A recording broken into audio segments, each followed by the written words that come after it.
미국 중앙은행인 연방준비제도가 다음 달 금리 인하 논의를 상정할 수 있다면서 정책 전환 가능성을 시사했습니다.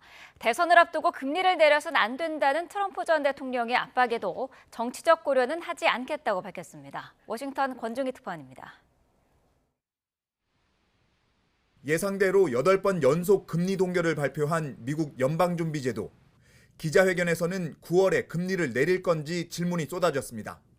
제롬 파월 의장은 아직 정해진 건 없다면서도 금리 인하 시점이 가까워지고 있다고 인정했습니다.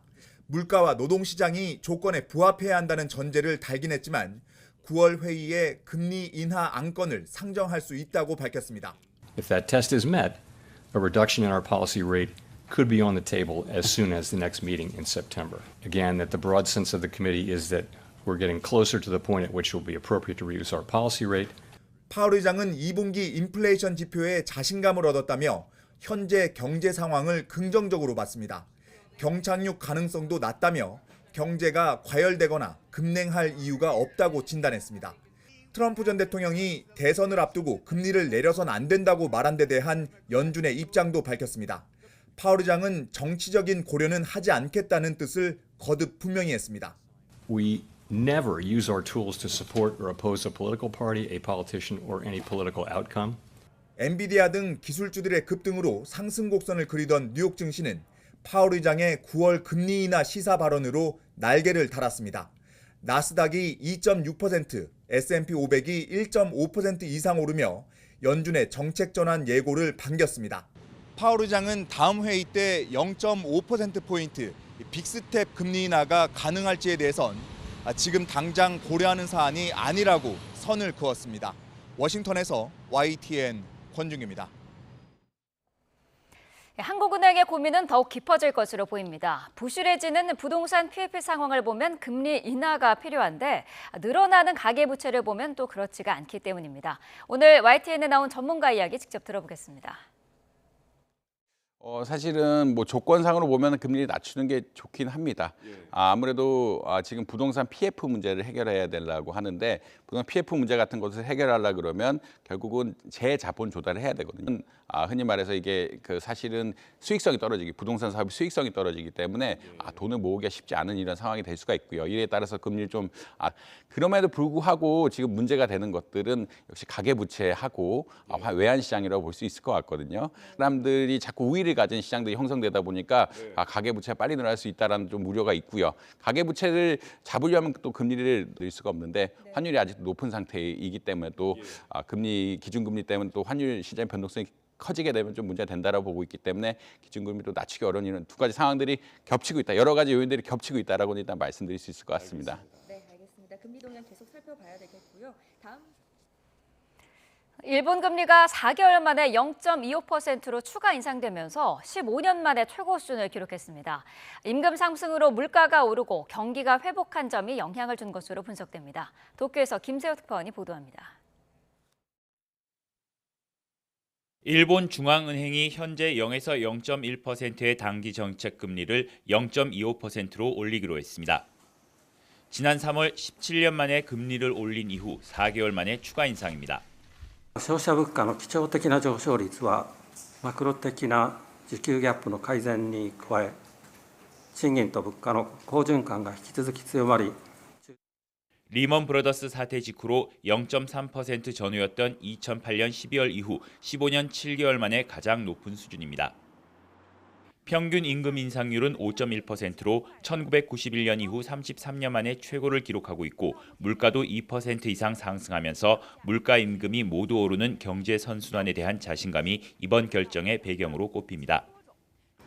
여기에 이번 달 초 달러당 엔화가 161엔대까지 치솟는 등 엔저도 영향을 미친 것으로 보입니다.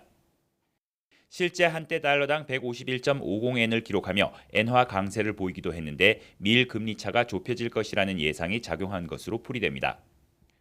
다만 주택금리 융자가 오르는 등 이자 부담이 커지고 교육, 복지 등의 지출도 상대적으로 위축될 가능성도 제기됩니다. 30年とか超えてくる期間なんで、なんかもうやっぱ予測できないと思うんですよね。変動は安いんですけど、その変動のリスクを結構取り切るのは結構きついなと思ってるんで。또 일본은행은 장기 국채 매입액을 기존 월 6조 엔에서 오는 2026년 1분기에 3조 엔으로 줄이기로 했습니다. 이와 관련해 니혼게이자이 신문은 일본은행이 양적 긴축으로 전환한 것이라고 전했습니다. 이런 가운데 일본은행은 2024년도 소비자 물가 상승률 전망을 2.5%로 지난 4월 기존 전망보다 0.3%포인트 내리는 등 경제 전망도 수정했습니다. 도쿄에서 YTN 김세호입니다.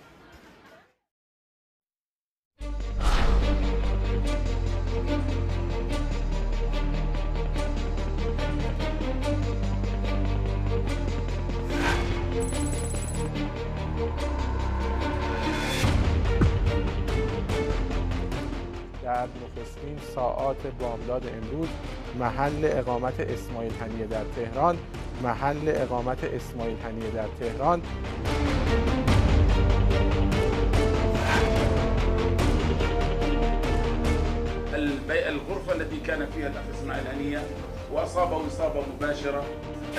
الغرفة التي كان فيها الأخ إسماعيل هنية وأصابه إصابة مباشرة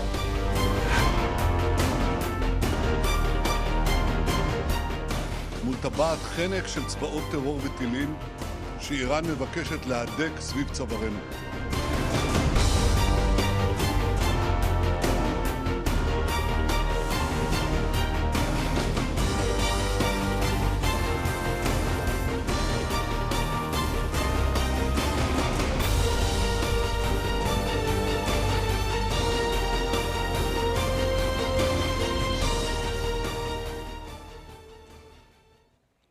팔레스타인 무장정파 하마스의 서열 1위 지도자인 이스마엘 하니예가 이란 테헤란에서 암살됐습니다. 이스라엘의 소행으로 추정되는데 이란 대통령 취임식 날 수도 한복판에서 발생한 일이라 중동 정세가 또 한 번 출렁일 전망입니다. 신웅진 기자입니다. در نخستین ساعات بامداد امروز محل اقامت اسماعیل هنیه در تهران مورد اصابت قرار گرفت و یک نفر از محافظان وی هم به شهادت رسید. علت و ابعاد این حادثه در دست بررسی است و نتایج آن متعاقباً اطلاع رسانی خواهد شد. 하니에는 마수드 페제시키안 이란 대통령의 취임식 참석차 테헤란에 와 있었습니다. 이란 혁명 수비대는 하니에가 대통령 취임식에 참석한 뒤 이스라엘의 급습을 받아 숨졌다고 밝혔습니다. 하마스도 하니에의 사망 사실을 공식 확인하면서 이스라엘에 대한 보복을 다짐했습니다. 암살 배후로 지목된 이스라엘은 하니의 사망과 관련한 언급을 회피하고 있고 미 백악관도 보도를 봤다고만 답하고 말을 아꼈습니다. 이스라엘의 소행이라면 이스라엘의 이란 본토 공격은 지난 4월 19일 이후 102일 만입니다. 아야톨라 세이드 알리 하메네이 이란 최고 지도자는 최고 국가안보회의를 긴급 소집한 뒤 핏값을 치르는 것이 우리의 의무라며 이스라엘의 보복을 지시했습니다. 가자시티 부근 난민 캠프 출생인 하니에는 올해 62살로 1980년대 민중봉기 때 하마스에 합류했습니다. 지난 2007년 가자 지구의 하마스 지도자가 됐고 2017년에 야히야 신와르에게 자리를 넘겼습니다. 이후 정치국장으로서 카타르에서 머물렀으며 최근까지 이스라엘과의 휴전 협상에 참여해 왔습니다.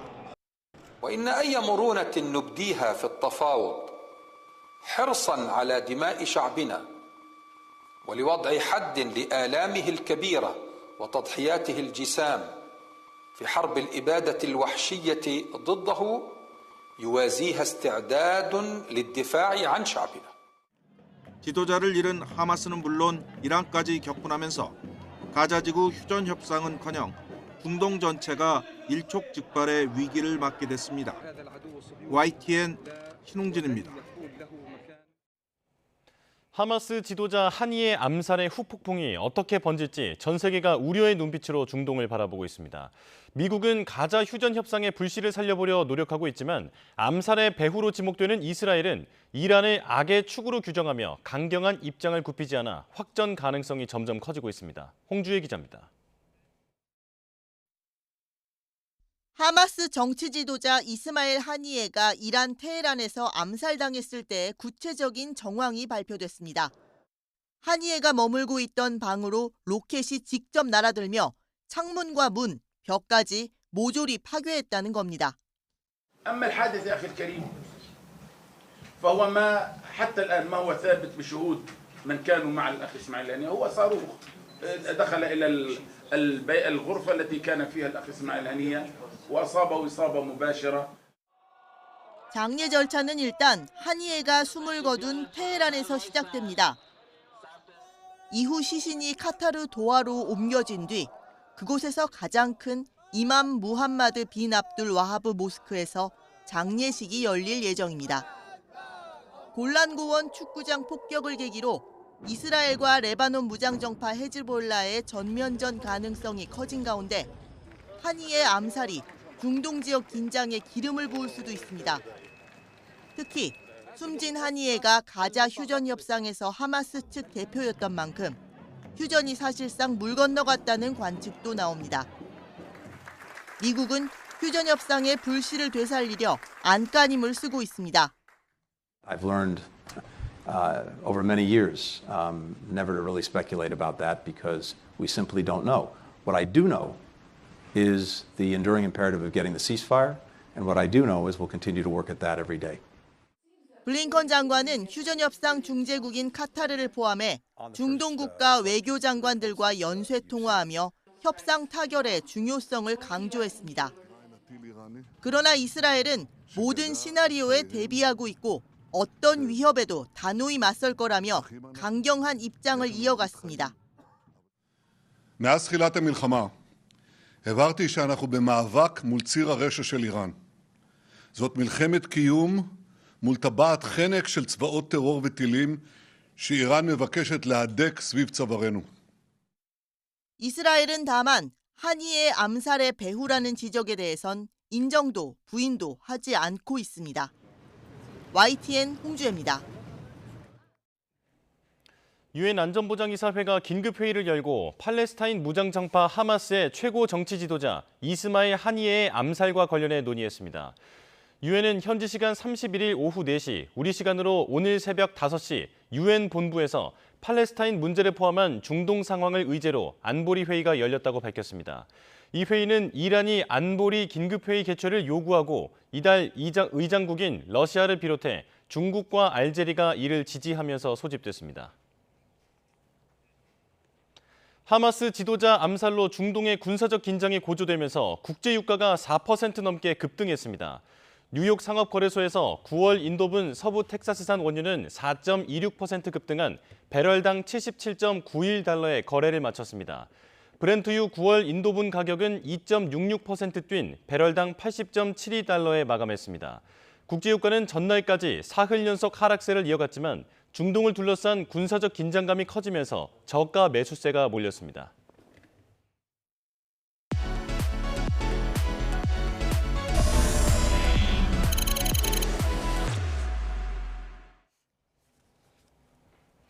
네, 하마스 서열 1위 지도자 하니에가 이란 심장부에서 암살되면서 5차 중동 전쟁의 우려도 나오고 있습니다.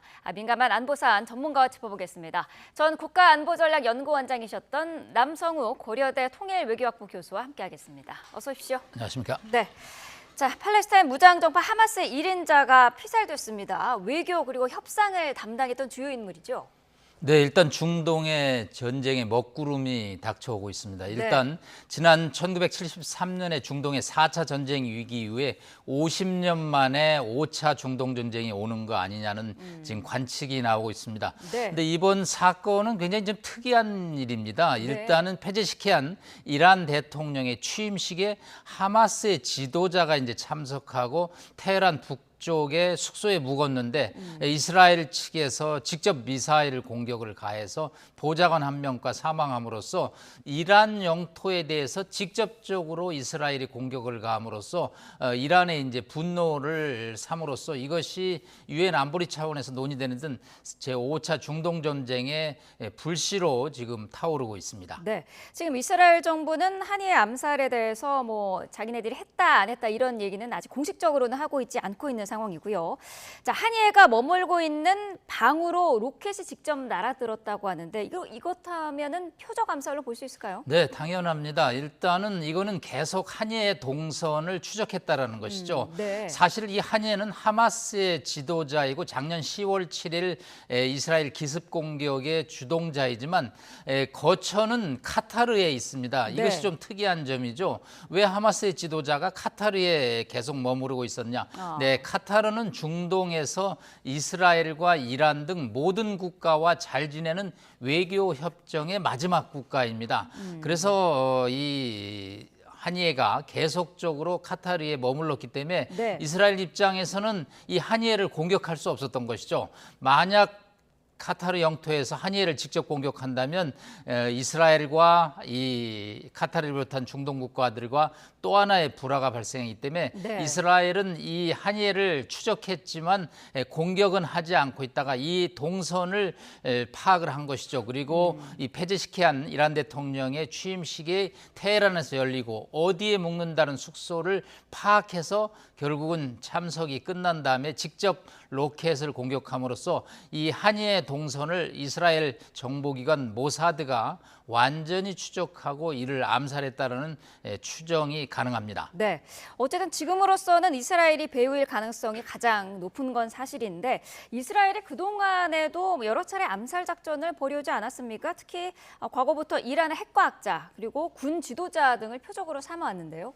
네, 이스라엘 정보기관 모사드는 자신들의 안보 위협을 위협하는 자는 용서하지 않는다라는 입장을 가지고 있습니다. 그래서 네. 이란의 핵 개발 의혹의 과학자들을 암살했습니다. 사실 이스라엘의 이런 행위는 다 국제적으로 알려 있지만 이스라엘은 NCND 즉 부인도 긍정도 하지 않는다는 입장을 갖고 있습니다. 네. 특히 이번 암살에 대해서 강력한 입장을 표명한 게 이제 이스라엘의 네타냐후 총리입니다. 사실 네타냐후 총리는 이제 강경파죠. 네. 다소 부정부패 혐의로 재판까지 기소되는 형편인데 이 중동 전쟁을 계기로 다시 살아나고 있는데 이번 이제 보복을 했기 때문에 이란에서 이제 가만히 있지 않겠죠. 이란의 이제 공격에 대응하는 시나리오까지 언급함으로써 이 중동의 화약고가 다시 불이 붙는 격입니다. 네, 말씀을 하셨습니다마는 이스라엘에는 어쨌든 기본적으로 해외 정보 그리고 공작을 담당하는 기관인 모사드가 있고요. 이런 암살 작전을 할 때 모사드를 기본으로 해서 특수부대를 중심으로 움직이는 거죠. 네, 모든 국가의 정보기관은 이제 국내와 국외로 나눠집니다. 일단 모사드는 이제 국외 정보기관으로 저희가 분류를 하고 있고요. 네. 그래서 이 한이해 동선 같은 것은 이 모사드에서 이제 완전히 추적을 하고 있습니다.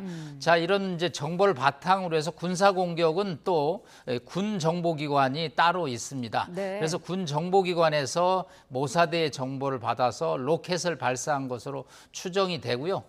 이스라엘의 정보 능력은 여러 차례 영화에 소개될 정도로 완벽한 이제 국내외 정보기관의 공조를 자랑하고 있기 때문에 이스라엘의 정보망은 세계 최고왕이라는 평가를 받고 있습니다. 네, 백악관은 지금 이 살해 보도를 접했다.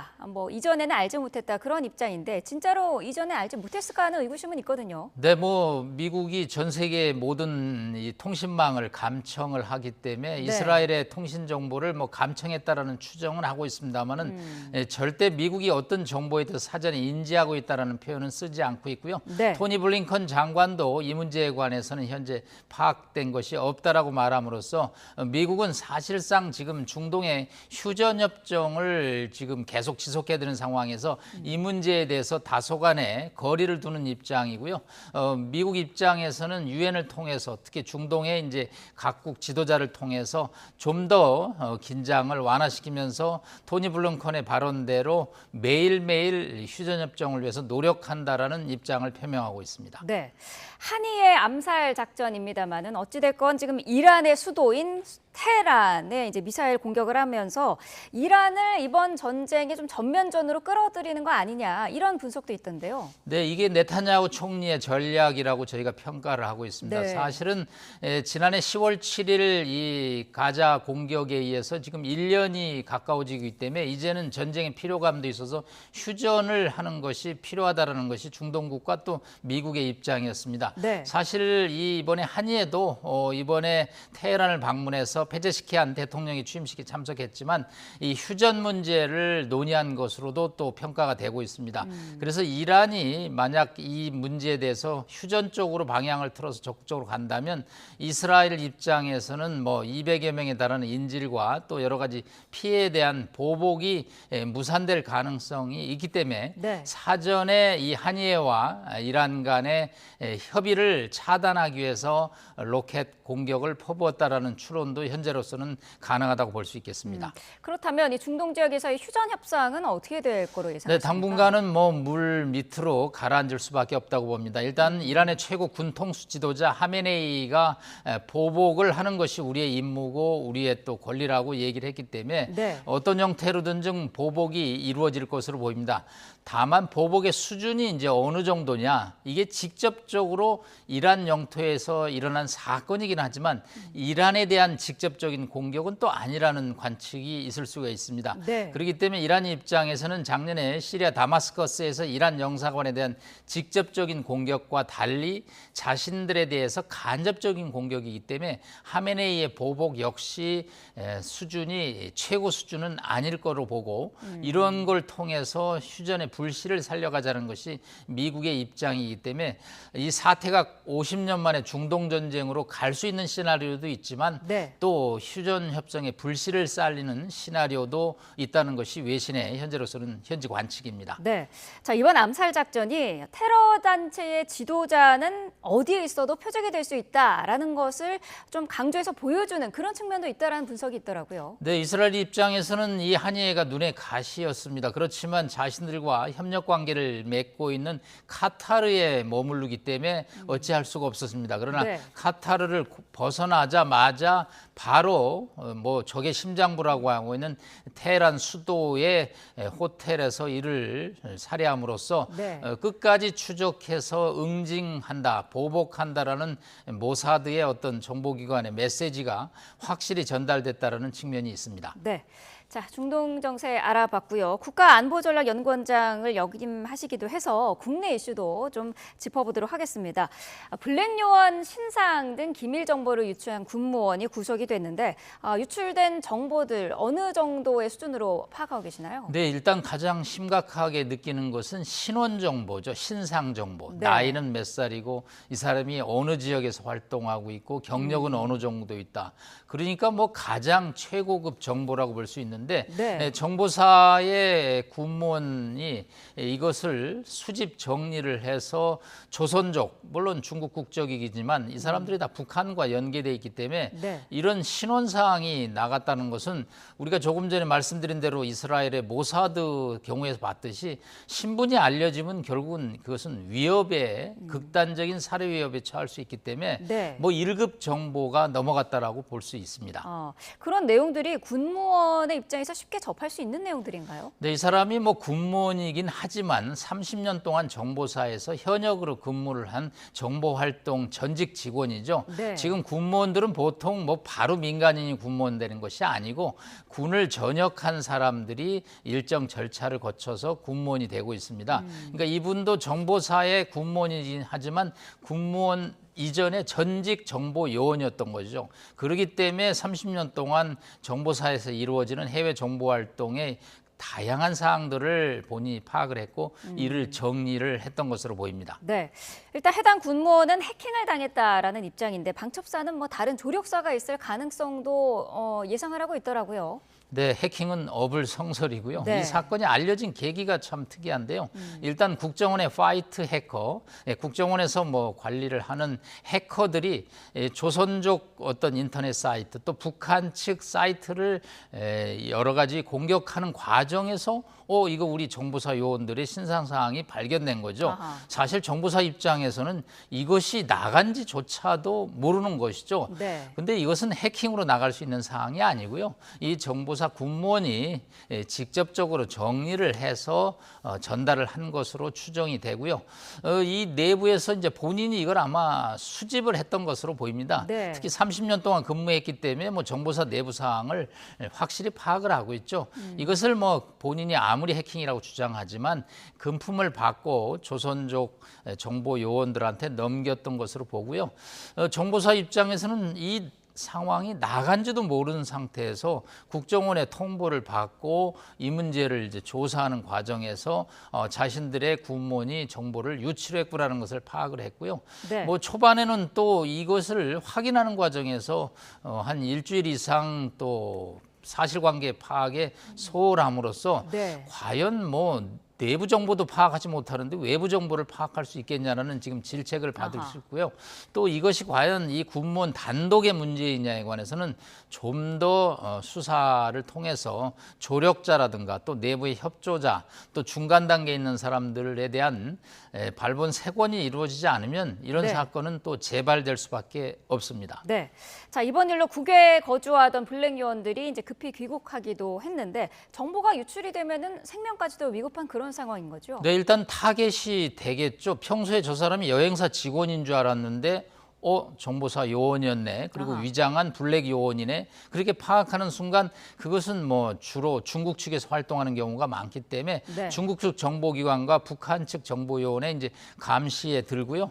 또 이들이 이상한 행동을 할 때마다 위협을 가하고 있기 때문에 이들 중 상당수가 지금 급거 귀국을 하는 등 뭐 대책의 마련에 아주 어려움을 겪고 있으나 하여튼 뭐 완벽한 대응책이 지금 필요한 상황입니다. 네.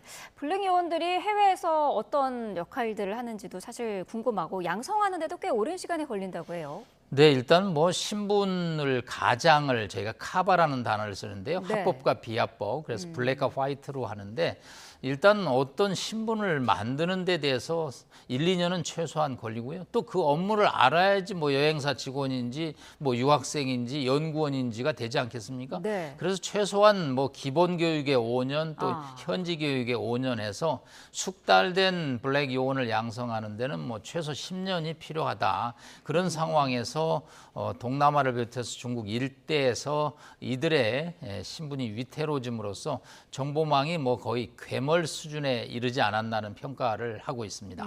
그럼 이렇게 귀국한 블랙 요원은 다시 근무지로 돌아가는 것은 불가능한 건가요? 네, 이들의 뭐 신분이 이미 노출이 돼 있기 때문에 이들이 다시 가서 활동하는 것은 뭐 불가능하고요. 네. 새로운 뭐 요원을 이제 양성을 해서 현지에 파견을 해야 되는데 그것도 역시 단기간에 쉽지는 않습니다. 왜냐하면 현지 국가 입장에서는 새로운 사람이 나타나면 당연히 의심의 눈초리를 하고 네. 또 뭐 도청 미행 감시 등 감시 대상이 되기 때문에 새로운 정보망이 구축되는 데는 상당한 시간이 걸릴 수밖에 없습니다. 네, 우리나라의 그 휴민트가 완전히 노출이 되면서 붕괴된 것 아니냐 이런 우려도 나오고 있는데 어떻게 보시나요? 네, 휴멘트라고 그러셨는데 휴먼 인텔리전스, 인적 정보의 약자를 보통 저희가 휴민트라는 단어를 쓰고 있습니다. 네. 일단은 뭐 휴민트는 사람이 움직여 수집하는 정보입니다. 뭐 통신 장비를 움직여서 수집하는 정보를 통신 정보라고 하는데 인적 정보는 사람이 하기 때문에 사람이 없으면 정보 수집이 중단이 될 수밖에 없고요. 네. 이번 사건으로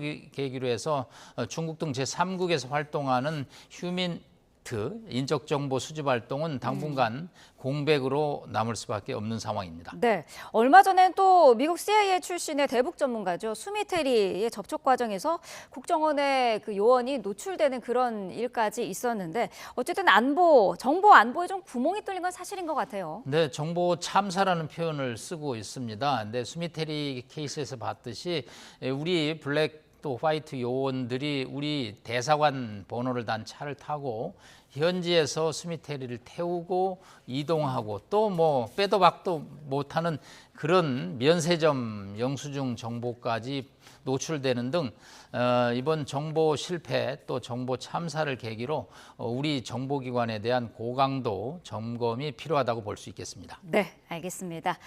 전 국가안보전략연구원장이었던 남성욱 고려대 통일외교학부 교수와 자세한 내용 짚어봤습니다. 오늘 말씀 감사합니다. 감사합니다.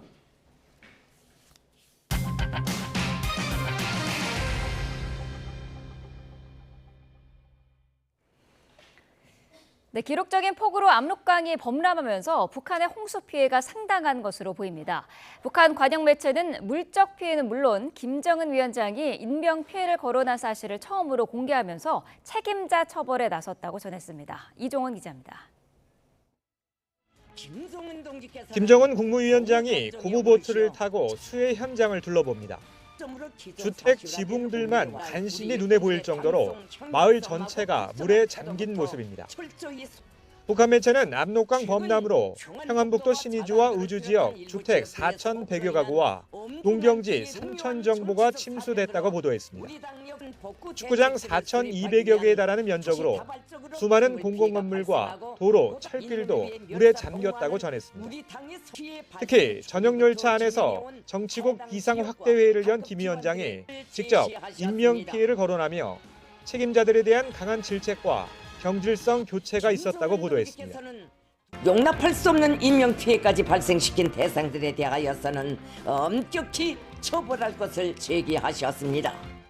다만 인명피해 규모는 언급하지 않았는데 앞서 북한 매체는 압록강 섬 지역 주민 5천여 명이 고립됐다고 전하면서 군 헬기를 통해 구조된 인원수가 4,200여 명이라고 보도하기도 했습니다. 북한은 일단 비상확대회의에서 피해가 큰 평안북도와 자강도에 피해 복구를 위한 사령부를 조직해 국가 역량을 총집중한다는 내용의 결정서를 채택했습니다. 민심은 상당히 나쁠 거고 외부의 지원이 절실한 상황이라고 볼 수 있지만 현재 북중 관계가 냉랭하고 국제사회에서도 고립된 상황이기 때문에 외부에 손을 벌리기는 쉽지 않을 거다.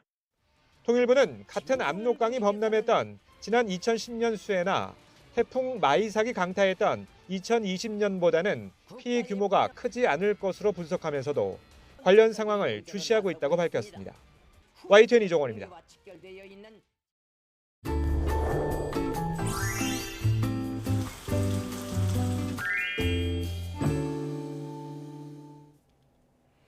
네, 지금 시각 오전 8시 29분 지나고 있는데요. 오늘 날씨 어떨지 날씨 스튜디오 연결해서 알아보겠습니다. 윤수빈 캐스터. 기분 좋은 목요일 아침 날씨 앤 키워드입니다. 오늘의 키워드 함께 알아볼까요? 8월의 시작과 천입니다. 오늘은 8월의 첫날입니다. 1년 중 가장 더운 시기답게 오늘도 찜통더위가 기승을 부리겠는데요.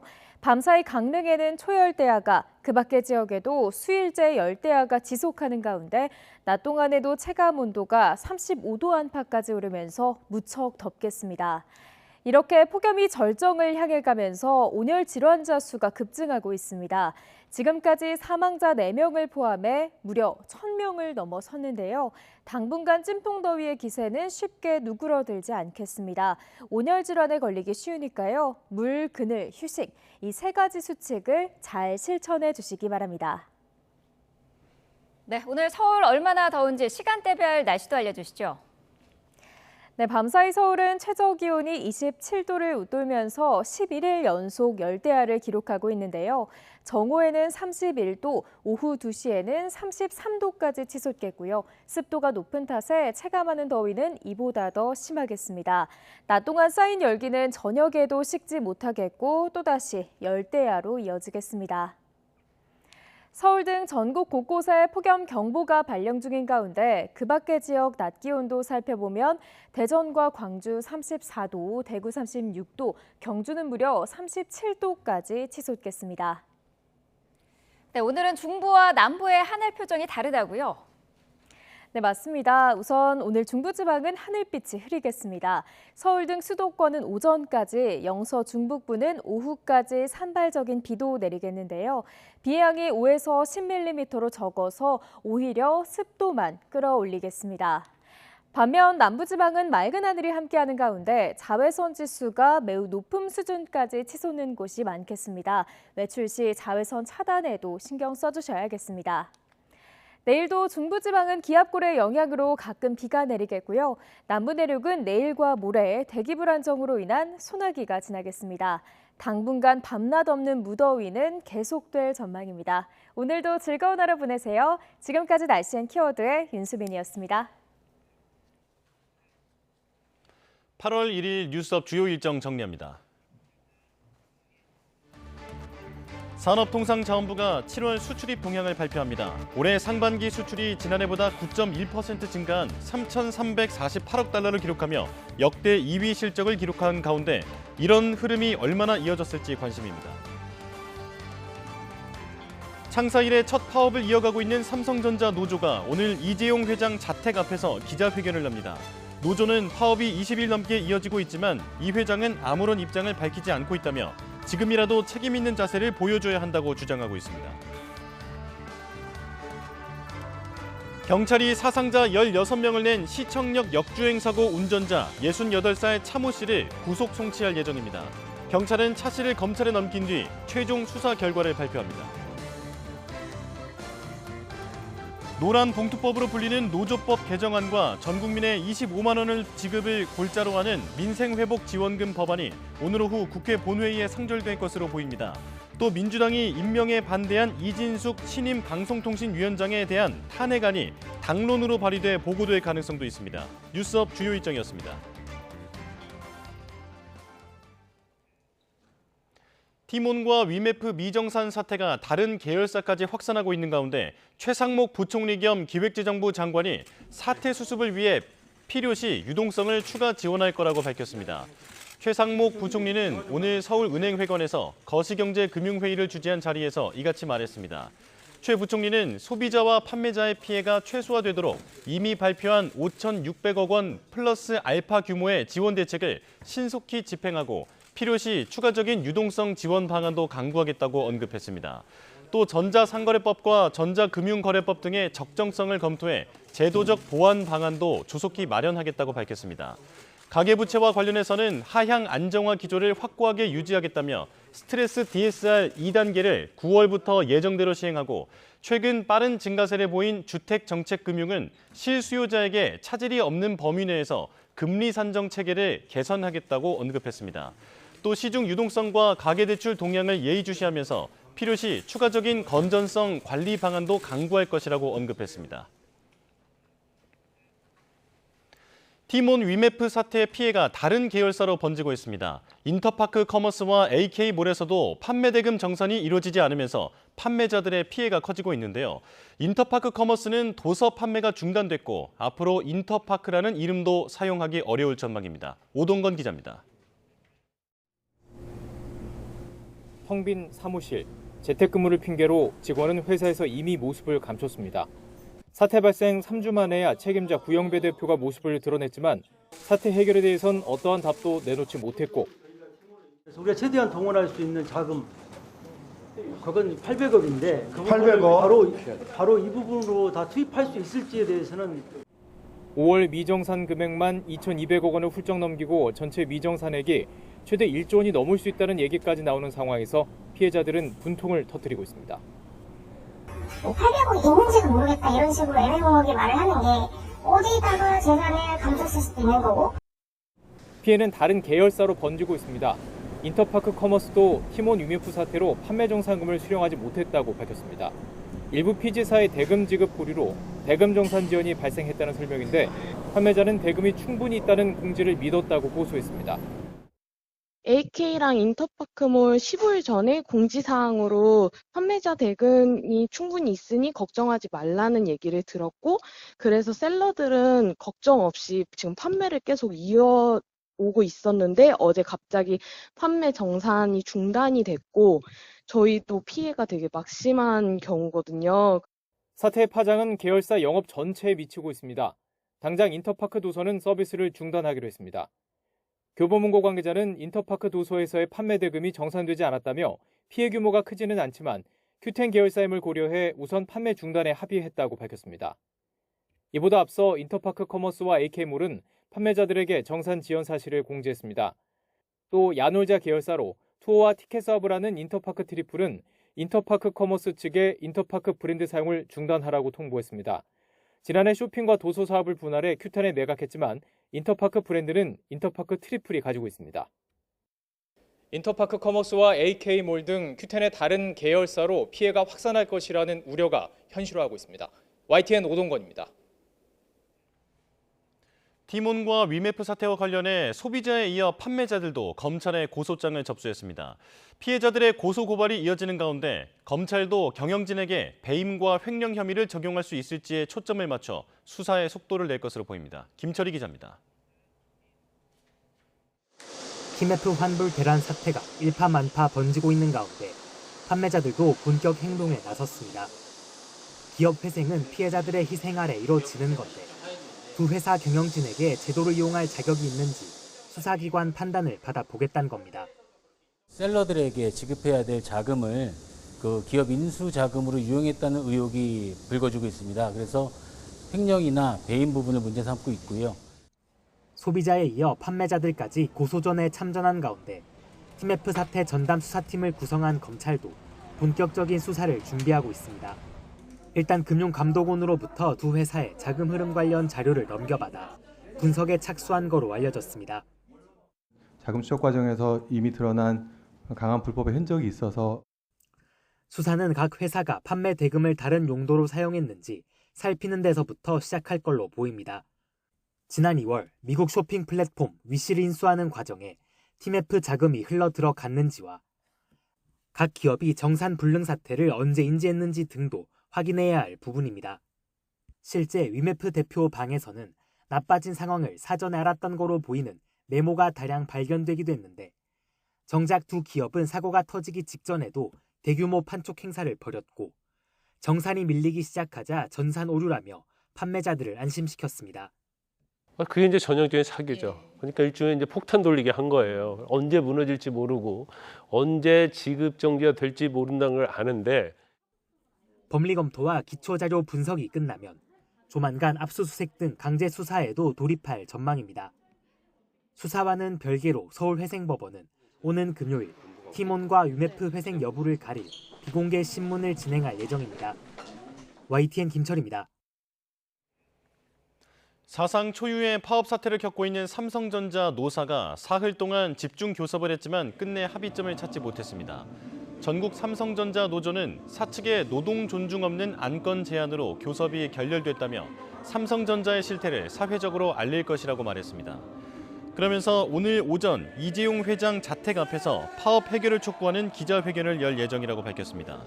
다만 파업에 나선 전국 삼성전자 노조의 대표 교섭 노조 지위는 이번 달 4일까지로 집중 교섭이 파행하면서 향후 향방에 이목이 쏠립니다. 이진숙 신임 방송통신위원장이 취임 첫날 MBC 방문진 등 공영방송 2사 선임을 속전속결로 마무리했습니다. 공영방송의 공공성과 공정성 회복이 시급하다는 이유인데 앞으로 후폭풍이 만만치 않을 전망입니다. 김태민 기자입니다. 윤석열 대통령의 임명 제가 직후 이진숙 신임 방송통신위원장은 곧바로 출근길에 나섰습니다. 임명장 수여식이나 현충원 참배 등 통상적인 취임 첫날 일정은 모두 생략했습니다. 그리고 이어진 취임식 첫 일성으로 공영방송의 공공성과 공정성 회복이 시급하다고 강조했습니다. 공영방송이 공정한 보도를 할 수 있는 기반을 만들기 위해 공영방송의 공공성 및 공정성 확보를 위한 이사회 구성을 조속히 완료하겠습니다. 새 상임위원으로 김태규 전 권익위 부위원장이 함께 임명되며 방통위는 의결이 가능한 2인 체제가 복원된 상황. 이 위원장은 늦은 오후 비공개 전체 회의를 소집해 공영방송 이사진 선임을 속전속결로 마무리했습니다. KBS 이사진 11명 가운데 7명, MBC 방문진 이사진 9명 가운데 6명과 감사 1명이 각각 선임됐습니다.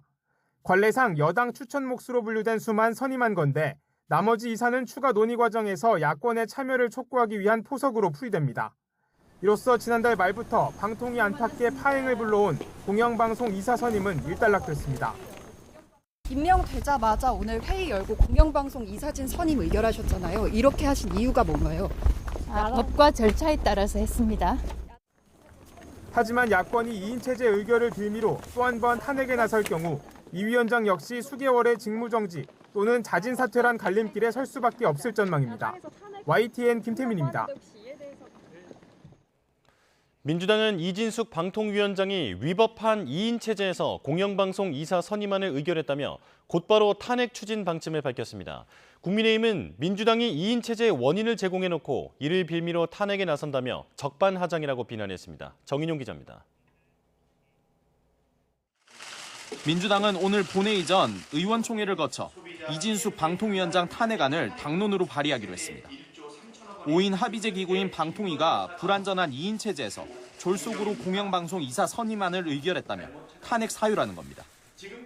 방통위는 합의제 기구이기 때문에 후보자를 아무렇게 선정해서는 절대로 안 됩니다. 직속 기관도 아닌 대통령 소속 기관인 방송통신위원회가 거수기로 전락한 그런 일을 저희가 목도.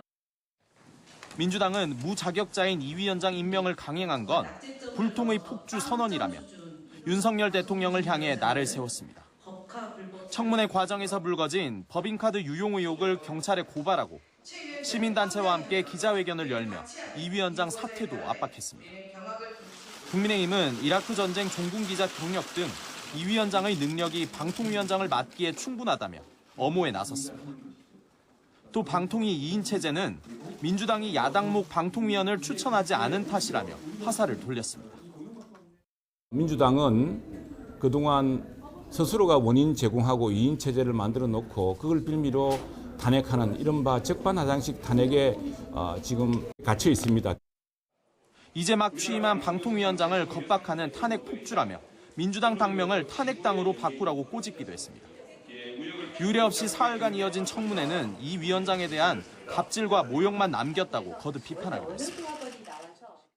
여야 설전 속에 이 위원장 탄핵 소추안이 오늘 국회 본회의에 보고되면 이르면 내일 표결에 붙여질 가능성이 큽니다. YTN 정인용입니다. 국회 법제사법위원회에서는 민주당이 발의한 검사 탄핵 소추안 조사를 위한 청문회 실시 안건도 의결됐습니다. 야당은 실제 탄핵이 필요한지 조사를 해보자는 것이라며 또다시 김건희 여사 출석을 요구했는데 국민의힘은 이재명 의원 방탄을 위한 광기라고 비난했습니다. 나혜인 기자입니다. 국회 법제사법위원회가 과거 김건희 여사의 코바나 콘텐츠 협찬 의혹 수사 등을 지휘했던 김영철 차장검사를 불러 청문회를 열기로 했습니다.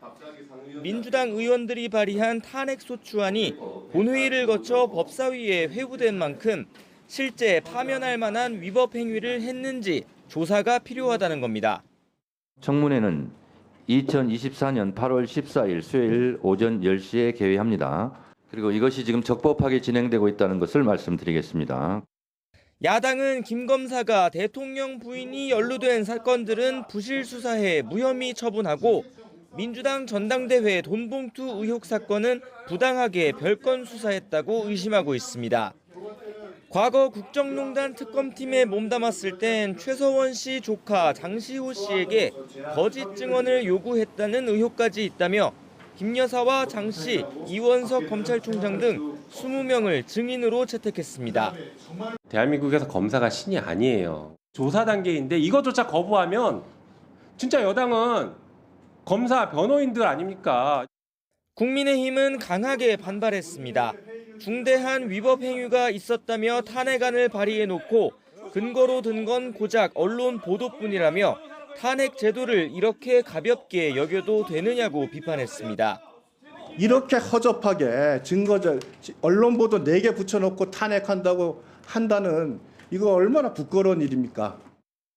진실을 밝히기는커녕 모욕과 조롱만 남을 청문회에 사활을 거는 건 결국 이재명 전 대표 방탄 목적이라고 날을 세웠습니다. 쌍방울 대북 송금 사건 공소장을 쓴 검사를 고발한 데 이어 사법 절차를 정쟁화하는 비이성적 행태를 이어가고 있다고 쏘아붙였습니다. 민주당이야말로 이재명 전 대표 무서워서 이렇게 입법 폭거를 자행하고 상임위원장들이 입에 담을 수 없는 막말을 하고 민주당은 무소불위 검찰권을 견제하는 건 국회의 책무라며 김영철 검사 말고도 현직 검사 3명의 탄핵안을 발의한 상황입니다. 검찰 압박에 당력을 집중하는 이유를 이재명 방탄으로 보는 여당과의 충돌은 당분간 계속될 것으로 보입니다. YTN 나인입니다. 전국민 25만 원 지원금법과 이른바 노란봉투법이 야당 주도로 국회 법제사법위원회를 통과했습니다. 쟁점 법안 처리 과정에서 여야 사이 거친 말과 고성이 오가며 회의가 중단되기도 했습니다. 손효정 기자입니다. 민주당의 당론 법안인 민생회복지원금법과 이른바 노란봉투법이 국회 본회의 전 마지막 단계인 법제사법위원회를 통과했습니다. 민생회복지원금법은 모든 국민에게 최소 25만 원을 지역화폐로 지급하는 내용이 핵심이고, 노란봉투법은 파업 노동자에게 무분별한 손해배상 청구를 못하게 하는 게 골자입니다. 쟁점 법안을 두고 여야가 평행선을 달리며 처리 과정은 순탄치 않았습니다. 여당은 민생회복지원금 법안이 정부의 예산 편성권을 침해하는 위헌적 법안이라고 비판했지만, 야당은 서민 경제를 위해 꼭 필요하고 법적 문제도 없다고 반박했습니다. 25만 원 지원하는 이 법안에 대해서는 위헌적인 요소가 너무 크다. 행정부와 입법부의 권한을 나누는 그 기본 취지에도 전혀 맞지 않는 법안이라고 말씀드립니다. 정작 중요한 건 이 민생의 어려움을 정부가 손 놓고 있다는 거예요. 여기에 대한 대책이 없어요. 하다 안 되니까 그러면 국회가 먼저 나서겠다라고 해서 이 법이 시작된 것입니다. 노란봉투법을 두고도 여야의 시각차는 선명했습니다. 대한민국의 하청 노동자는 대한민국 국민이 아닙니까? 대한민국의 노조법에 의해서 충분히 합법적으로 할 수 있고 원청과 협상할 수 있게 해주세요 라고 하는 겁니다. 합법적인 파업은 당연히 보장해야죠. 근데 불법적인 파업에 대해서는 실질적으로 손해배상 자체를 막는 거기 때문에 지금 가뜩이나 불법 파업에 대해서는 우리 국민들과 시민들께서 불편해하시지 않습니까? 결국 입장차가 좁혀지지 않자 정청래 법사위원장은 더 토론해야 한다는 여당의 반발 속에 두 법안을 표결에 굳혔습니다.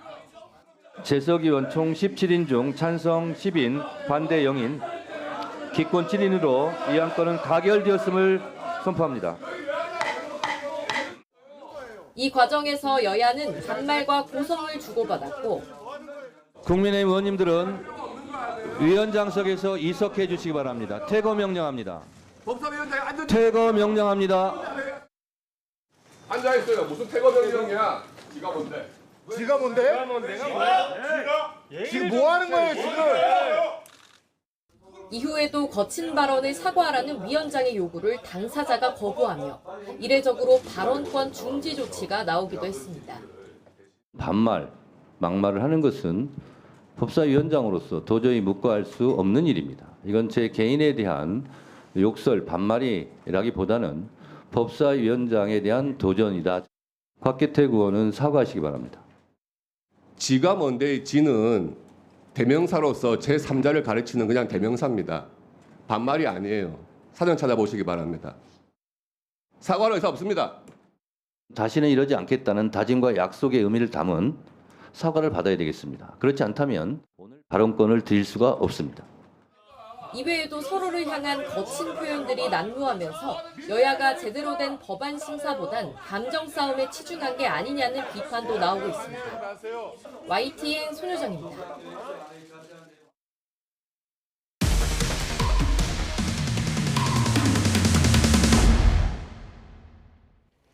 유명 외국계 항공사 승무원 지원자들이 면접을 보고 6개월 만에 불합격 통보를 받았습니다.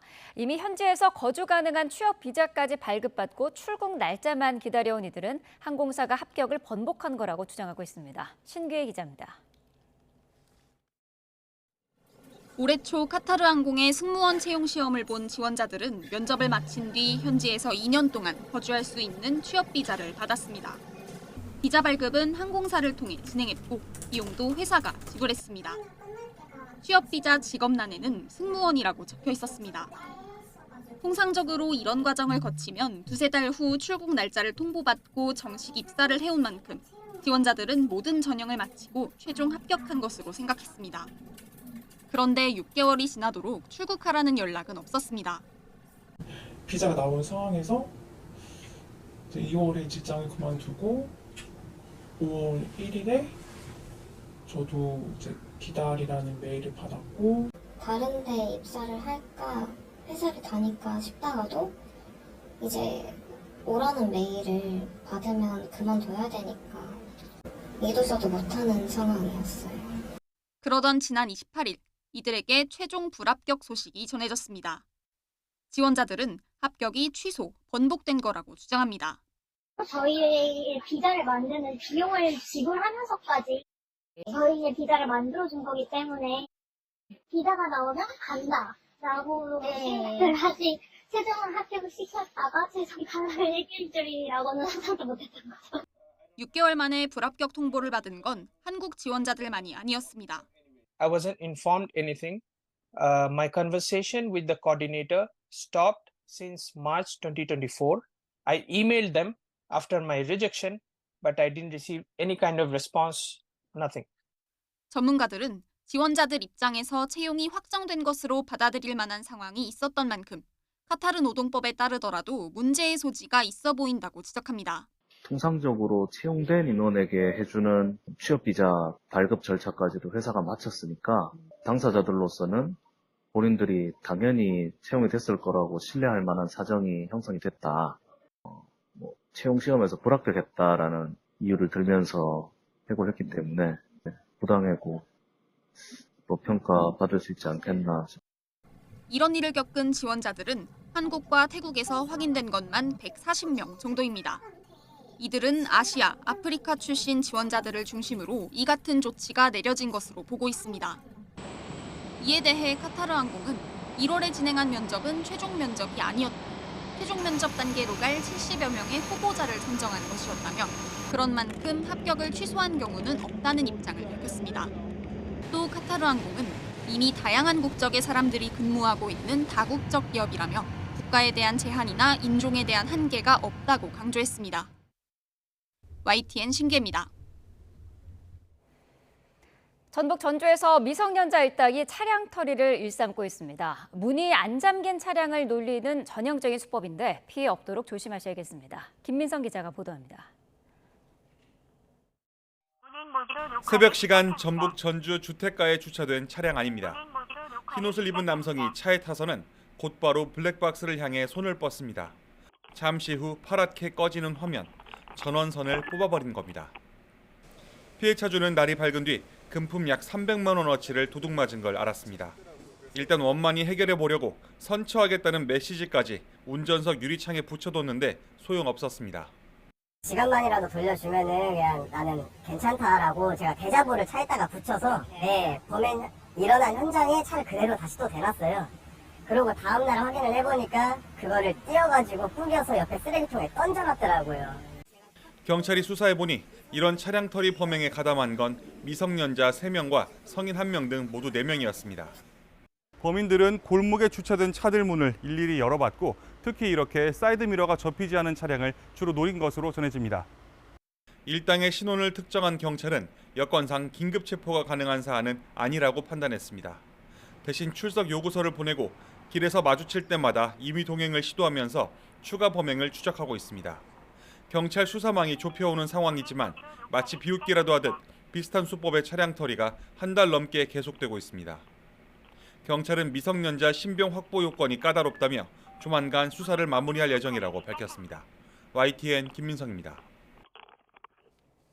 네, 방금 들은 소식 전해드리겠습니다. 검찰이 정산 지연 사태와 관련해서 팀원과 위메프에 대한 동시다발 압수수색을 현재 진행 중이라는 속보가 들어와 있습니다. 자, 검찰은 이번 사건과 관련해서 전담수사팀도 지금 구성을 해서 수사를 하고 있죠. 서울중앙지검의 반부패 수사부를 중심으로 검사 7명이 투입이 된 상태입니다. 경영진의 횡령 그리고 배임죄에 대한 수사도 이어가고 있는데요. 검찰이 오늘 오전부터 팀원과 위메프에 대해서 동시다발 압수수색을 현재 진행 중에 있다라는 속보가 들어와 있습니다. 구체적인 내용 들어오는 대로 다시 전해드리도록 하겠습니다. 네, 누군가 집 앞에 세워놓은 전동 휠체어 바퀴를 상습적으로 터뜨리고 도망가는 일이 벌어져 경찰이 수사에 나섰습니다. 거동이 불편해 휠체어가 없으면 집 밖에 나갈 수 없는 피해자는 지속적인 범행에 불안감을 호소하고 있는데요. CCTV에 용의자의 범행 장면이 고스란히 담겼습니다. 이현정 기자입니다. 아파트 집 문 앞에 전동 휠체어가 세워져 있습니다. 그런데 한 남성이 다가오더니 뾰족한 물체로 바퀴를 푹푹 찌르고 사라집니다. 이 남성은 다른 날 또다시 집 앞에 나타납니다. 이번에도 휠체어 바퀴를 여기저기 찔러 터뜨립니다. 휠체어 주인인 60대 남성 A씨는 거동이 불편해 휠체어가 없으면 꼼짝할 수가 없습니다. 그래서 바퀴가 모두 망가진 날 A씨는 하루 종일 집에 갇혀 있어야 했습니다. CCTV 영상을 통해 처음 보는 남성의 범행 장면을 확인한 A씨는 불안감도 커졌습니다. 처음에 황당했죠. 밖에 나가야 되는데 바퀴가 서져 있더라고요. 아예 나가지를 못하죠. 불안하고 걱정돼요. 아파트 복도에 둔 A씨 휠체어 바퀴가 터진 건 지난 2월부터 현재까지 5차례. 바퀴를 고치는데 돈도 50만 원 넘게 들었습니다. 이런 일이 반복되자 휠체어 수리업체 사장이 CCTV를 설치하라고 권유할 정도였습니다. 경찰은 아파트 주민이 범행을 저질렀을 가능성까지 열어두고 영상 속 남성을 쫓고 있습니다. YTN 이현정입니다. 어젯밤 대전 동구의 한 사거리에서 택시와 SUV 차량이 부딪혀 3명이 다치는 사고가 났습니다. 경기 남양주 수도권 제1순환 고속도로에서는 달리던 승용차가 요금소의 울타리를 들이받기도 했습니다. 밤사이 사고 강민경 기자가 보도합니다. SUV 앞부분이 완전히 부서져 차량 내부가 훤히 들여다보입니다. 흰 택시 역시 후미등이 떨어져 나가 사고 당시 충격을 짐작하게 합니다. 어젯밤 11시쯤 대전 동구 대별 3거리에서 택시와 SUV 차량이 부딪혀 3명이 다쳤습니다. 경찰은 좌회전하던 택시와 직진하던 SUV 차량이 충돌했다고 보고 정확한 사고 원인을 조사하고 있습니다. 요금소 한복판, 경찰차 뒤로 차 한 대가 서 있고 곧이어 견인차가 들어와 작업을 시작합니다. 어제 오후 5시 45분쯤 경기 남양주시 수도권 제1순환고속도로 구리 방향 불암산 요금소에서 달리던 승용차가 울타리를 들이받았습니다. 차가 뒤집혀 안에 있던 4명이 다쳤는데 다행히 생명에 지장은 없었습니다. 오늘 새벽 3시 20분쯤엔 인천 연수구 청학동의 한 교차로에서도 한 SUV 차량이 뒤집혔습니다. 경찰은 운전자가 술을 마신 건 아니라고 보고 조만간 사고 경위를 파악할 계획입니다. YTN 강민경입니다.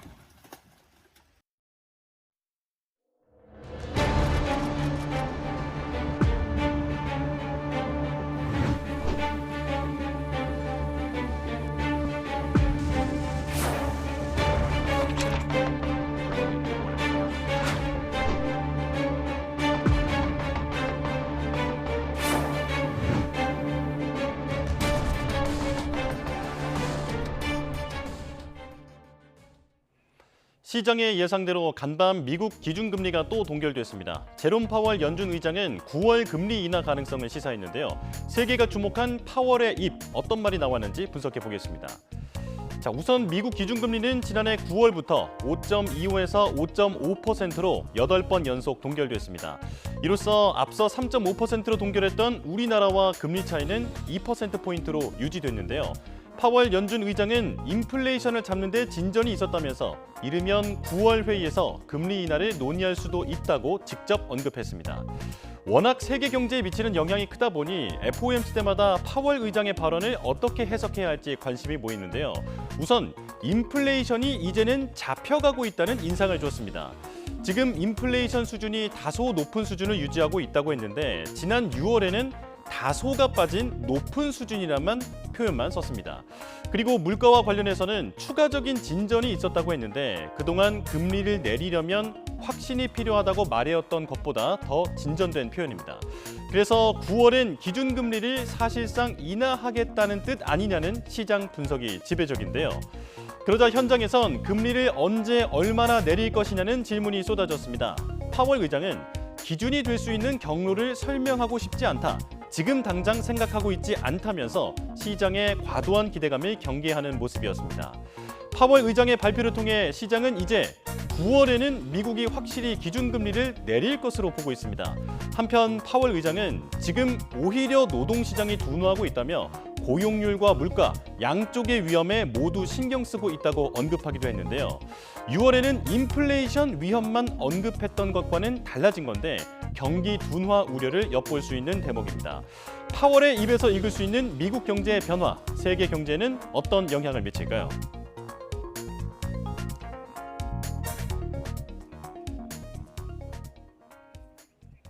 자, 방금 들어온 소식 전해드리겠습니다. 지난달 우리나라 수출이 14% 가까이 늘면서 10개월 연속 증가세를 이어갔습니다.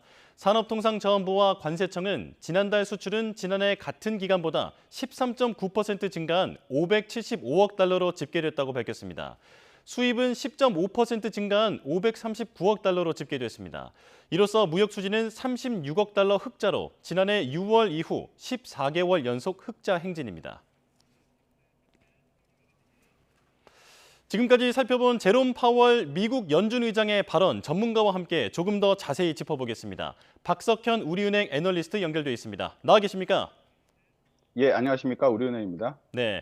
자, 우선 기준금리가 8번 연속 동결됐습니다. 시장 예상을 벗어나지 않았죠? 예, 그렇습니다. 지난해 7월 마지막 인상 이후에 지금 1년간 금리 동결이 이어지고 있는 상황인데요. 아직까지는 인플레이션 여건을 안심하기는 좀 이르기 때문이다라고 볼 수 있을 것 같고요.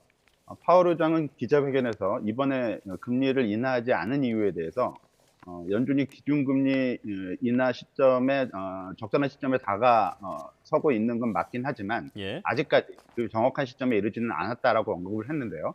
아직까지는 미국 물가 상승률이 연준 물가 목표와는 좀 적지 않은 차이를 보이고 있기 때문에 이런 발언을 한 것 같습니다. 그리고 통화정책 방향 전환에 있어서 아무런 예고 없이 금리 인하를 바로 단행하기에는 시장과의 어떤 소통 문제를 드러내는 어떤 결과가 되기 때문에 금리 인하 시행 전에 어느 정도 시장과의 소통 과정이 좀 필요했을 수 있고요. 이번 회의가 아무래도 좀 그러한 과정이 된 것으로 받아들일 수 있을 것 같습니다. 예, 금리 인하를 하기 전에 어떤 준비 작업 같은 그런 느낌을 받으셨다라는 말인데요. 자, 그렇다면 이번에 시장의 관심은 9월의 금리 인하 가능성을 얼마나 시사할 것인가 여기에 쏠려 있었습니다. 발표 내용 어떻게 들으셨습니까? 다음번 FOMC 회의가 9월 17일부터 18일 이틀간 예정이 되어 있는데 9월 달에 인하를 하기 위해서 이번 회의에서 어느 정도 운을 좀 띄워줄 필요성이 있었고 이 부분이 좀 확인이 될 수 있을 것인가가 시장이 가장 주목했던 내용이었는데 어느 정도는 시장이 원했던 결과를 좀 얻은 것으로 평가할 수 있을 것 같습니다. 특히 성명서 문구하고 함께 파월 의장 기자회견에서 상당히 좀 직접적인 9월 금리 인하 힌트를 파월 의장이 보냈기 때문에 시장이 이 부분을 주목했다라고 볼 수 있을 것 같고요. 미국 주식시장이 좀 많이 오르고 채권금리는 국채금리는 많이 내린 부분은 이러한 부분들을 반영한 결과다라고 평가할 수 있을 것 같습니다. 예, 자 연방준비제도 보도자료에도 적혀 있는 파월 의장의 발표 내용 한번 살펴보도록 하겠습니다. 자, 인플레이션이 여전히 다소 높은 수준이다. somewhat이라는 표현을 추가를 했고요. 그리고 최근 몇 달간 FOMC의 2% 물가 목표를 향한 일부 추가 진전이 있었다라고 평가했습니다. 자, 이 발언에 대해서는 어떻게 보셨습니까? 일단 그 인플레이션이 여전히 좀 높은 수준에 있다라는 부분은 지난번 회의에서도 어느 정도 시사가 됐던 내용이기 때문에 완전히 새로운 내용이다라고 볼 수는 없을 것 같고 앞에서 말씀드렸던 대로 지금 물가 레벨이 점진적으로 둔화하고 있는 건 맞긴 하지만 여전히 연준 물가 목표, 그러니까 2% 물가 목표에 완전히 도달한 것은 아니기 때문에 연준 입장에서는 물가 수준에 대한 평가 자체는 이런 정도로 할 수 있는 게 최선이 되지 않았을까라고 볼 수 있을 것 같고요. 1% 물가 목표의 일부 진전이 있었다라는 표현, 이게 이제 영어로 some further progress라는 표현인데 이 단어는 직전에는 이 some이라는 문장이 그 전에는 그 modest라는 문장이 있었는데 이걸 some으로 대체를 했는데요. 큰 차이는 없는 거고 문구 변화가 약간 있었다라는 정도로 볼 수 있을 것 같고 some further progress 이 부분은 물가에 대해서 추가적인 진행 과정을 연준이 긍정적으로 평가하고 있다라고 해석을 할 수 있는 부분이고요. 따라서 연준의 어떤 물가에 대한 판단이 이전하고는 달리 조금씩 긍정적인 쪽으로 접근을 하고 있기 때문에 파월 의장이 얘기한 대로 연준의 결정이 금리 인하에 상당 부분 가까이 다가섰다. 라는 쪽으로 해석을 할 수 있겠다라고 볼 수 있을 것 같습니다. 예, 물가가 서서히 잡혀가고 있다라고 보고 있는 것 같습니다. 자, 그렇다면 파월 의장이 어떤 말을 했는지 직접 녹취를 통해 들어보겠습니다. The broad sense of the committee is that we're getting closer to the point at which it will be appropriate to reduce our policy rate, but that we're not quite at that point yet. If that test is met, a reduction in our policy rate could be on the table as soon as the next meeting in September. Inflation moving down quickly or more or less in line with expectations. Growth remains, let's say, reasonably strong. 네, 기준금리 인하 여부를 이르면 9월 회의에서 논의할 수 있을 것이다. 9월 금리 인하 가능성을 공식적으로 언급했는데 이렇게 언급한 게 처음입니까? 예, 맞습니다. 이전까지는 파월 의장이나 연준 주요 위원들 모두 금리 인하 가능성을 얘기하면서 특정 시점을 언급한 것은 한 번도 없었는데요. 요번에 이제 파월 의장이 기자회견을 통해서 9월 인하 가능성을 공식적으로 이제 제기를 한 것이고요. 9월이라는 특정 시점을 언급했기 때문에 상당한 의미가 있다라고 볼 수 있을 것 같습니다. 예. 물론 그 금리 인하의 어떤 조건도 좀 달았는데 네. 고용 시장과 인플레이션이 연준 기대에 충족될 수 있을 경우라는 조건을 달긴 했는데 지금 현재 고용 시장, 미국 고용 시장이 여전히 상당히 좀 호조를 보이고 있긴 하지만 약간씩 둔화되는 기미를 계속 좀 보여주고 있고요. 예. 인플레이션 역시 그 연준 물가 목표에는 여전히 좀 차이를 보이긴 하지만 둔화 과정을 지속하고 있고 이 3분기에는 이런 둔화 과정이 추가적으로 더 진행이 될 수 있을 것으로 기대가 되기 때문에 충분히 금리 인하에 좀 가까이 다가섰다라고 볼 수 있을 것 같고 예. 아무래도 마지막 관건은 이번 주말에 발표될 미국의 7월달 고용지표 그리고 다다음 주에 발표될 미국의 소비자 물가지수 결과 이런 부분들이 아무래도 마지막 관건이 되지 않을까라고 볼 수 있을 것 같습니다. 예, 고용률 언급을 한 걸 보면 어떤 경기 둔화에 대한 우려도 어느 정도는 좀 읽을 수 있는 그런 발언들이었는데 자, 만약에 다음 달 예상대로 금리가 인하된다면 그 폭이 얼마나 될지 그리고 몇 번에 걸쳐서 인하를 할지에 대해서도 관심이 모이고 있습니다. 이에 대해서는 어떤 언급이 있었습니까? 예, 일단 그 금리 인하 가능성을 시사를 했고 시장에서는 이걸 이제 기정사실로 받아들이고 있는 상황이기 때문에 혹시 25bp 말고 50bp, 그러니까 100스텝 인하가 될 수 있을 것인가가 관심 사항이 될 수 있을 것 같고요. 예. 실제로 이제 기자회견에서 기자분께서 50bp 인하 가능성이 있느냐라는 직접적인 질문을 던진 바 있습니다. 파월 의장 답변은 당장 고려할 사안은 아니다라고 얘기를 했고요. 예. 이걸 좀 재미있는 부분은 그 기자분께서 이제 질문을 던졌을 때 파월 의장이 고개를 옆으로 좀 가로짓는 어떤 제스처를 취했습니다. 이 부분 재미있는 내용이고 예. 파월 의장 입장에서는 금리 인하 가능성을 충분히 시사했긴 했지만 금리 인하 폭을 좀 과도하게 첫 번째부터 넓혔을 경우에는 다소간의 어떤 그 다른 해석이 나올 수 있는 부분 그러니까 미국 경제가 생각보다 너무 안 좋은 거 아닌가 이런 부분이 제기가 될 수 있기 때문에 그 부분은 차단시켰다라고 볼 수 있을 것 같고요. 아무래도 지금 50bp 금리 인하 기대도 어느 정도 조금 나오긴 하지만 실제로 이게 연준의 어떤 그 정책으로 실행이 될 가능성은 좀 낮다라고 볼 수 있을 것 같습니다. 예. 자, FOMC 발표 이후에 뉴욕 증시는 일제히 환호했는데요. 지금 우리 시장도 코스피와 코스닥 양 시장 모두 빨간불을 켜고 있습니다. 자, 결국 지금의 발표 그리고 앞으로의 전망이 경제에 미칠 영향이 핵심일 텐데 이 부분은 어떻게 보십니까? 예, 일단 미국의 금리 레벨이 상당히 높습니다. 기준금리 레벨이 높기 때문에 대출금리라든가 이제 시장금리도 상당히 높은 수준이어서 예. 이런 부분들이 일부 취약계층에는 상당히 부담되는 어떤 수준이다라고 볼 수 있을 것 같고요. 금리가 인하 쪽으로 방향을 잡고 추가적인 인하 과정이 지속될 가능성이 충분히 있기 때문에 이런 부분들이 경제에는 충분히 이제 도움이 되는 부분이다라고 볼 수 있을 것 같습니다. 한국 시장도 역시 마찬가지고요. 연준이 이제 금리 인하로 방향성을 전환을 하게 되면 한국은행도 자연스럽게 금리 인하에 대한 어떤 가능성을 열어둘 수 있고 이런 부분들은 우리나라 주식시장 그리고 우리나라 경제에도 플러스 요인으로 작동할 가능성이 충분히 있다라고 볼 수 있을 것 같습니다. 다만 금리 인하가 물가 안정에 초점이 맞춰진 금리 인하일 경우에는 주식시장에 상당히, 그리고 채권시장에 상당히 긍정적으로 작동을 하겠지만, 그렇지 않고 경기의 어떤 우려감 때문에 금리를 인하하는 쪽으로 방향성이 잡히게 되는, 그리고 그런 부분들이 금리 인하의 어떤 큰 부분을 차지하게 된다면 주식시장에는 오히려 이런 부분이 조금 불안 요인으로 작동을 할 수가 있기 때문에 향후 예상되는 금리 인하가 어떤 요인으로, 어떤 배경으로 이루어질지에 대해서 관심을 좀 높일 필요성이 있을 것 같습니다. 지금 당장은 시장에 환호하고 있지만 만약 경기 둔화의 신호로 받아들여지게 된다면 시장에는 불안 요소로 작용할 우려도 있다. 이렇게 정리를 해보겠습니다. 자, 박석현 우리은행 애널리스트와 함께했습니다. 고맙습니다. 예, 감사합니다. 네, 티몬 위메프의 대규모 판매 대금 정산 지연 사태를 수사하고 있는 검찰이 구영배 큐텐 대표의 자택과 티몬 또 큐텐 본사 등에 대해 강제 수사에 나섰습니다. 서울중앙지검 반부패 수사 1부는 오늘 오전부터 구 대표의 자택과 서울 강남구 티몬 본사 또 큐텐 사무실 등에 검사와 수사관을 보내 판매 대금 정산 지연에 관한 증거를 확보하고 있습니다. 자, 검찰 이원석 검찰총장이 지난 29일이었죠.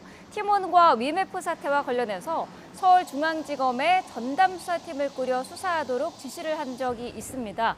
그래서 7명의 검사들이 파견이 돼 있는데요. 사흘 만에 강제 수사에 돌입을 했습니다. 다시 한번 전해드리도록 하겠습니다. 자, 검찰이 정산 지연 사태와 관련해서 티몬 위메프의 동시다발 압수수색을 벌이고 있습니다. 구영배 큐텐 대표의 자택 그리고 티몬 큐텐 본사 등에 대해서 강제 수사에 나섰습니다. 네, 티몬 위메프 사태와 관련해서 소비자의 결제 취소가 이르면 오늘부터 본격화될 것으로 보입니다. 금융권에 따르면 티몬과 위메프가 오늘 중으로 소비자가 결제한 물품의 배송 정보를 결제 대행 회사인 피지사 측에 전달을 완료할 것으로 보여서 환불 절차가 속도를 낼 전망입니다. 위메프는 어제 오후 각 피지사에 상품권과 여행 상품을 제외한 일반 물품 배송 정보를 전달했고 티몬도 오늘 중으로 관련 정보를 각 피지사에 전달할 예정으로 전해졌습니다. 카드사 측은 피지사로부터 정보 확인만 되면 즉각 환불에 들어갈 수 있다면서 고객은 이용대금 청구서를 받아볼 때 확인할 수 있다고 설명했습니다. 금감원도 배송 정보가 확인된 건에 대해서는 바로 환불 절차에 들어갈 수 있도록 업계를 지도할 예정이어서 환불 현황에 대해서 계속 점검하겠다고 밝혔습니다. 지난달 28일까지 카드사를 통해 접수된 티몬 위메프 사태 관련 이의 신청은 약 13만 건이고 금액으로는 550억 원 수준으로 집계됐습니다. 자, 다른 계열사로도 확산하고 있는 티몬과 위메프 미정산 사태와 관련해 최상목 경제부총리가 필요시 추가 지원 방안을 강구할 수도 있다고 밝혔습니다. 또 가계부채 하향 안정화 기조를 확고히 하겠다고 강조했습니다. 오늘 아침 거시경제금융회의에서 최상목 부총리의 발언 들어보겠습니다. 소비자와 판매자의 피해가 최소화되도록 이미 발표한 5,600억 원 플러스 알파 규모 지원 대책을 신속히 집행하고 필요시 추가적인 유동성 지원 방안도 강구하겠습니다. 전자상거래법, 전자금융거래법 등의 적정성을 검토하여 제도적 보완 방안도 조속히 마련하겠습니다. 가계부채 하향 안정화 기조를 확고하게 유지하겠습니다. 스트레스 DSR 2단계를 9월부터 예정대로 시행하고 최근 빠른 증가세를 보인 주택정책금융은 실수요자에게 차질이 없는 범위 내에서 금리 산정 체계를 개선하겠습니다. 시중 유동성과 가계대출 동향을 예의주시하면서 필요시 추가적인 건전성 관리 방안도 강구하겠습니다. 파리올림픽 탁구 혼합복식에서 시상대에 나란히 선 남북 선수들은 셀카를 함께 찍으며 기쁨을 나눴습니다. 이 밖에도 사진 속에 담긴 우리 선수들 환희의 순간들을 홍선기 기자가 모아봤습니다. 시상식에서 만난 남과 북의 탁구 선수들이 다소 어색한 듯 악수를 하며 시상대에 오릅니다. 그러나 어색함도 잠시. 함께 셀카를 찍는 순간에는 얼굴에 미소를 띄우며 메달을 딴 기쁨을 함께 나눕니다. 국가 선수는 뭐라고? 그냥 고맙다고. 아시안 게임 때도 그렇고 자주 봤었어서 알고 있는 얼굴이고 그래서 이제 딱히 의식되고 그런 건 없었어요. 단체전 10연패라는 전무후무한 위협을 이룬 여자 양궁 대표팀은 하트로 1, 2등을 휩쓴 여자 사격 오예진과 김예지는 메달을 씹어보며 기쁨을 만끽합니다. BBC는 김예지의 사격하는 사진을 올리며 이번 올림픽에서 가장 멋진 선수라고 극찬했고 테슬라 최고 경영자 일론 머스크는 액션 영화에 김예지를 캐스팅해야 한다고 말하기도 했습니다. 비록 결승에는 오르지 못했지만 세계 1위를 꺾고 동메달을 따낸 남자 유도 81kg급 이준환의 투혼은 감동을 안겨주기에 충분했습니다. 승리의 환호 뒤에 패배의 아픔을 삼킨 선수들도 있습니다. 잔인한 승부의 세계에서 희비는 엇갈렸지만 모두가 태극기를 가슴에 달고 사력을 다한 태극전사들이었습니다. YTN 홍성기입니다.